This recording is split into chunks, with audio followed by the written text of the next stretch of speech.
Assalomu alaykum hurmatli kuzatuvchilar. Bugun sizlar bilan tezkor avia. Bugun Samarqanddan uchadigan O'zbekiston havo yo'llari reyslarini tanishtirib o'taman. Sizlar ungacha kanalimizga obuna bo'lib qo'ysalaring, keyingi videolar sizlar uchun manfaatli bo'ladi. Xo'p, Samarqand Vnukovo yo'nalishi uchish vaqti Samarqand vaqti bilan 21:15 ta samolyot uchadi, 23:30 ga Vnukovo vaqti bilan borib qo'nadi. 3.200.000 bagajlisi, 3 million bez bagajli chiqadi. Keyingisi Samarqand Piter yo'nalishi uchish vaqti 8:30 da Samarqanddan uchadi, 11:40 ga Piter vaqti bilan borib qo'nadi.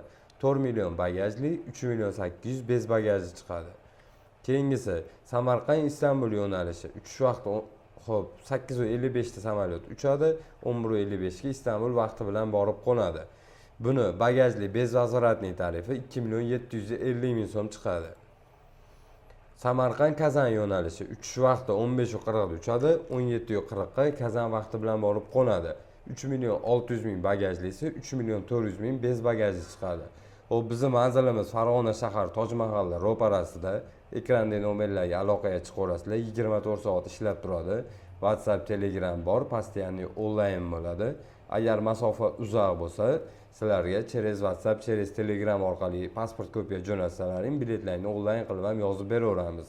Eng asosiysi bilet 100% ishonchli, aeroportda sarson bo'lmaydigan joylar.